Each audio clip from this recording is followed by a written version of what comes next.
भाई अगर उनको अपने देश में ही सारी बुराइयां दिखती हैं और दूसरे देशों में उन्हें लगता है कि सब बहुत अच्छा चल रहा है और विदेश में जाकर जिस तरीके से भारत की बुराई करने की एक आदत राहुल जी की बन गई है, ये कहीं ना कहीं गलत राजनीति की परंपरा की शुरुआत है। ये आपसी मतभेद जरूर हो सकते हैं और सत्ता पक्ष विपक्ष में हमेशा से रहे, पर विदेशी मंच पर जाकर अपने राजनीतिक मतभेदों को अपने व्यक्तिगत राजनीतिक लाभ के लिए इस तरीके से इस्तेमाल कर अपने ही देश की बुराई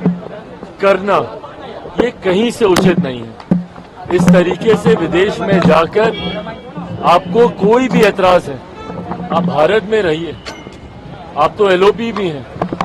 आप सरकार के समक्ष अपने सुझाव भी रख सकते हैं,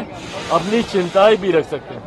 पर इस तरीके से दूसरे देश में जाकर भारत की बुराई करना कहीं से उचित नहीं है। सैम पित्रोदा ने कहा है कि बीजेपी करोड़ों रुपया खर्च करके प्रचार करती है, लेकिन राहुल गांधी उनका विपरीत है और राहुल गांधी पप्पू ने वो उच्च शिक्षित है, वो किसी के विषय पर भी गहरी सोच रखते हैं।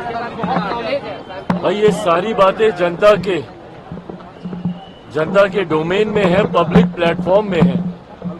उसके बाद भी अगर जनता ने तीसरी बार लगातार प्रधानमंत्री नरेंद्र मोदी जी के नेतृत्व में एनडीए सरकार को चुना है, तो कहीं ना कहीं ये बात तो स्पष्ट है ना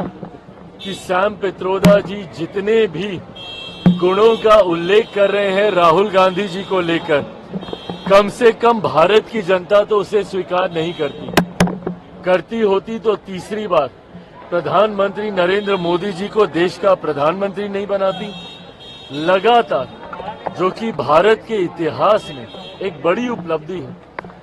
लगातार मात्र दूसरी बार ऐसा हुआ है जब देश की जनता ने तीसरी बार एक ही प्रधानमंत्री को और एनडीए गठबंधन को चुनने का काम किया है। तो ऐसे में जो सैम पित्रोदा कह रहे हैं, कम से कम देश की जनता तो उसे नहीं मानती।